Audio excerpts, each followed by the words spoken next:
এবার গোসাবার দিকে নজর রাখতেই হবে, কারণ গোসাবায় নদী বাঁধে ভাঙন। গোসাবার কুমিরমারিতে বাঁধে ভাঙন, 140 মিটার অংশ ধসে যায় বলে দাবি। এবং যে ছবি আপনারা দেখছেন, খবর পেয়ে তৎপর সেচ দফতর কি ব্যবস্থা নিয়েছে জানবো। সরাসরি চলে যাব, অনুপ বিশ্বাস রয়েছে আমার সঙ্গে, অনুপের সঙ্গে কথা বলবো। অনুপ, এই ছবিটা দেখলাম আমরা, এরপরে সেচ দফতরের তরফ থেকেও ব্যবস্থা নেওয়া হয়েছে, কি কি ব্যবস্থা নেওয়া হলো?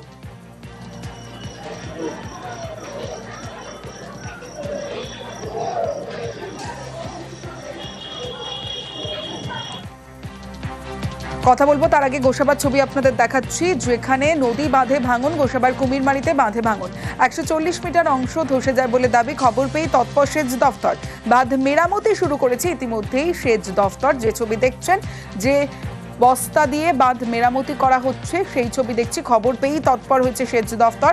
গোসাবায় নদী বাঁধে যে ভাঙন, সেই ভাঙন রোধে তৎপর সেচ দফতর।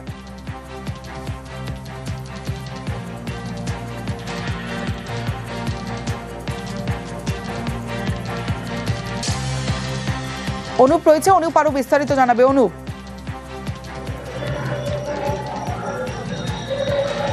অবশ্যই দেখো, একদিকে অমাবস্যা ভরা কটাল, অন্যদিকে নদীর জল বেড়ে যাওয়ার ফলে, কারণ লাগাতার যে বৃষ্টি হচ্ছে সেই কারণে কিন্তু সুন্দরবনের কুমিরমারিতে কিন্তু গোসাবা ব্লকের সেখানে কিন্তু 140 মিটার নদী বাঁধে কিন্তু ফাটল দেখা দেয়। ঘটনার খবর পেয়ে তড়িঘড়ি কিন্তু সেচ দপ্তরের কর্মীরা সেখানে গিয়ে নদী বাঁধ মেরামতির কাজে হাত লাগায়।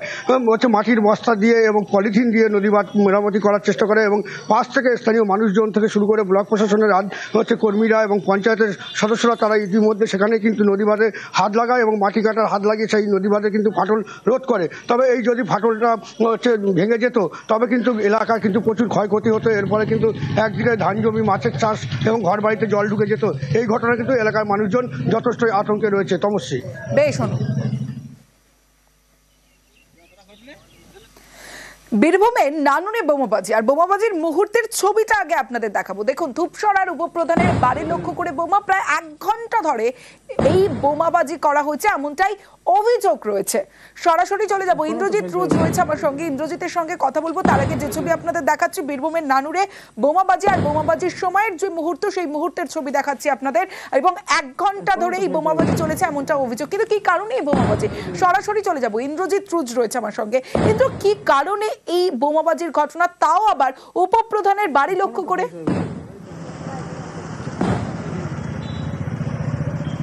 দেখো, একদমই যেটা বলে রাখবো, নানুর বিধানসভা এলাকায় যে ধূপসরা গ্রাম রয়েছে, গ্রাম পঞ্চায়েত, সেই গ্রাম পঞ্চায়েতের উপপ্রধানের বাড়িতেই কিন্তু বোমাবাজি করা হয়েছে বলে অভিযোগ।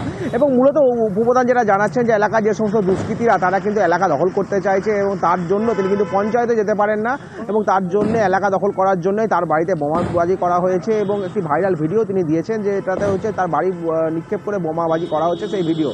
অর্থাৎ এলাকায় যে বেশ কিছু দুষ্কৃতীরা দাপাদাপি করছে সেটা একদম স্পষ্ট করেছেন তিনি। যদিও তিনি যেটা জানাচ্ছেন যে পুলিশকে বারবার ডাকা সত্ত্বেও পুলিশ কিন্তু কোনো পদক্ষেপ নেয়নি, এবং প্রায় 1 ঘন্টা ধরে বোমাবাজি করার পর তারপরে কিন্তু পুলিশ এসে তাদেরকে আশ্বাস দিয়েছে এলাকায় যে সমস্ত দুষ্কৃতীরা রয়েছে বা এই ঘটনার সঙ্গে যারা রয়েছে তাদেরকে কিন্তু ধরপাকড় করা হবে, এমনটাই কিন্তু জানানো হয়েছে পুলিশের পক্ষ থেকে।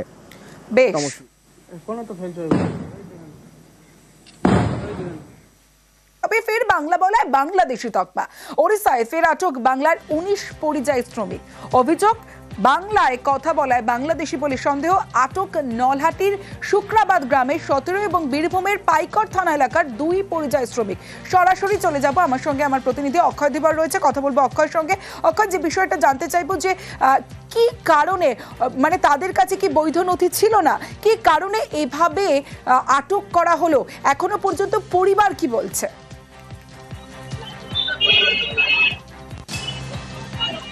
দেখো, তো অবশ্যই তোমাকে জানিয়ে রাখি, উড়িষ্যার বালেশ্বর জেলার যে রুমেনা থানা, সেখানকার এই ঘটনা। এবং যে পরিযায়ী শ্রমিক যারা আটক আছে 19 জন, নলহাটি থানা এলাকার 17 জন এবং পাইকর থানা এলাকার 2 জন। ওই পরিযায়ী শ্রমিকের পরিবারের সদস্যদের যেটা মূলত অভিযোগ, যে তারা যারা আটক আছে তারা ফেরির কাজ করতো উড়িষ্যায় প্রায় 10 থেকে 15 বছর থেকে, এবং হঠাৎই তারা 25 তারিখে, এই মাসের 25 তারিখে তারা খবর পান তাদেরকে বাংলাদেশি সন্দেহে আটকে রেখেছে পুলিশ। এবং নির্দিষ্টভাবে আটক করার পর তাদেরকে কোন জায়গায় রেখেছে সেটা এখনো পর্যন্ত তারা জানেন না। এবং এখানেই প্রশ্ন তুলছেন যারা পরিযায়ী শ্রমিক আটক আছেন তাদের পরিবারের সদস্যরা, যে বাংলা ভাষা বলার কারণে এবং বাঙালি হওয়ার কারণে তাদেরকে আটক করা হয়েছে এবং তাদের কাছ থেকে মোবাইল কেড়ে নেওয়া হয়েছে এবং বিভিন্ন নথি কেড়ে নেওয়া হয়েছে, তেমনটাই অভিযোগ। এই ঘটনার পর স্থানীয় নেতৃত্ব তৃণমূল তারা বিধায়ককে জানিয়েছেন, বিধায়কের তরফ থেকে প্রশাসনকে জানানো হয়েছে। তবে এখনো পর্যন্ত কিন্তু এই পরিযায়ী শ্রমিকের যারা পরিবার তারা দুশ্চিন্তায় দিন কাটাচ্ছে এবং মূলত তারা বারবার অভিযোগ করছে যে 10 থেকে 15 বছর থেকে তারা তাদের পরিবারের সদস্যরা ওই উড়িষ্যা রাজ্যে ফেরির কাজ করে এবং হঠাৎ কি এমন ঘটলো যে তাদেরকে বাঙালি হওয়ার কারণে তাদেরকে আটক করে রাখা হলো পুলিশের তরফ থেকে। বেশ,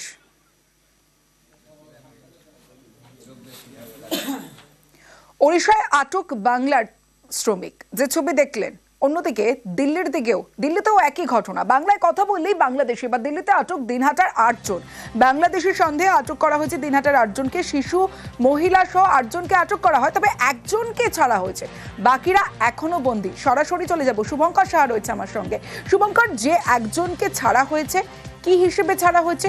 যে 7 জন বন্দী কি কারণ? তাদের বৈধ নথি কি তাদের কাছে ছিল না? পরিবার কি ব্যবস্থা নিচ্ছে তাদের ছাড়ানোর জন্য?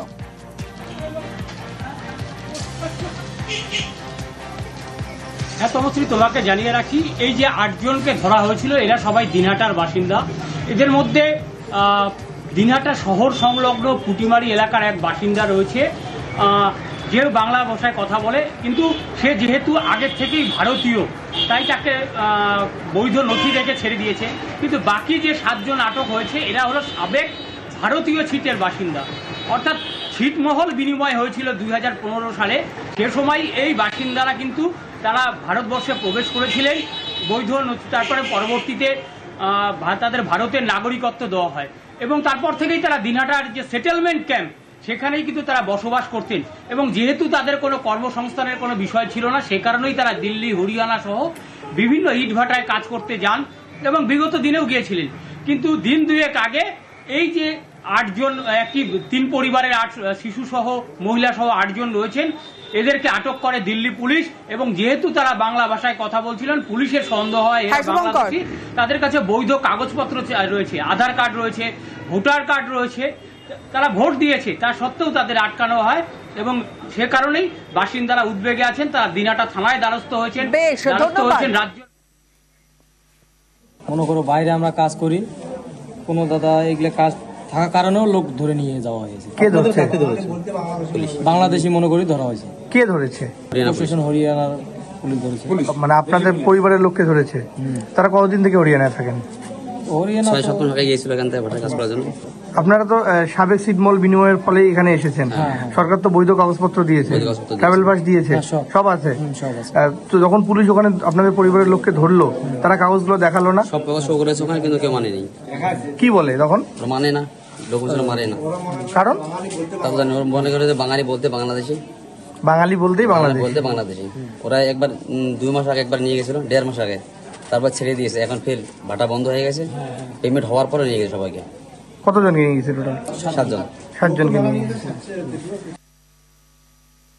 কাগজপত্র তো নেই। কি কি কাগজ রয়েছে আপনাদের? আধার কার্ড, ভোটের ফটো, প্যান কার্ড, সবকিছু দেওয়া আছে। ট্রাভেল পাস রয়েছে? ট্রাভেল পাস আছে। তখন গ্রেফতার করেছে, তখন আপনার স্বামী কাগজগুলো দেখায়নি? দেখাইছি। কি বলেছে তারপর দেখানোর পর? যাচাই করবে চাইছে, যে যাচাই করে ছেড়ে দেবো। 8টার শুরুতে যে দুটো খবরের দিকে আমরা নজর রেখেছিলাম, বিভিন্ন জায়গায় ওড়িশাতে এবং দিল্লিতে সেখানে পরিযায়ী শ্রমিকরা তারা আটকে রয়েছেন, কিন্তু ওড়িশা থেকে অবশেষে ঘরে ফেরা। ওড়িশা থেকে ফিরলেন হরিহরপাড়া, মুর্শিদাবাদের হরিহরপাড়ার 2 পরিযায়ী শ্রমিক। ওড়িশায় বাংলা বলায় বাংলাদেশি সন্দেহে আটক করা হয়। ঘরে ফিরলেন হরিহরপাড়ার শাহজাদপুরের শামিউল শেখ ও জালিম শেখ। সরাসরি চলে যাব, প্রণব বন্দ্যোপাধ্যায় রয়েছে আমার সঙ্গে।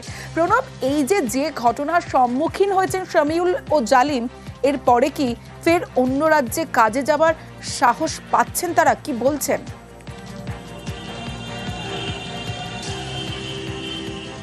না দেখো, পরিবারের লোকরা আর কিন্তু তাদের ঘরের ছেলেকে পাঠাতে রাজি নয়। তারাও চাইছেন যে অন্তত পক্ষে জেলার মধ্যে যা কাজ পায় সেই কাজই করুক। তারা কিন্তু কোনোরকমভাবে বাইরে চলে গিয়ে কাজ করুক সে জায়গাতে আর কখনোই পাঠাতে চাইছে না। এবং তাদের অভিযোগ যে কেবলমাত্র বাংলা বলার জন্যই তাদের ছেলেকে তোমার উড়িষ্যায় যে প্রতি বছরই কিন্তু যায়, এবছরই তো যখন গিয়েছিল কিছুদিন আগে, ঠিক সেই সময়তেই তো তাদেরকে উড়িষ্যার যে ভুবনেশ্বরের পুলিশ গিয়ে তাদেরকে গ্রেপ্তার করে এবং তাদের কাছে আধার কার্ড, বৈধ আধার কার্ড এবং ভোটার কার্ড সব কিছু ছিল। তারপরেও কিন্তু তাদেরকে 5 দিন জেলের মধ্যে থাকতে হয়েছিল। অবশেষে পরিবারের লোকরা থানার যায়, থানা পুলিশ প্রশাসন এবং স্থানীয় যিনি এমএলএ রয়েছেন তারই সহযোগিতায় তারপর সেখানে বাড়ির লোকরা পৌঁছায়। তারপর সমস্ত কাগজপত্র দিয়ে যোগাযোগ করে তারা কিন্তু ঘরে ফিরে এসেছে সামিউল এবং জালিম।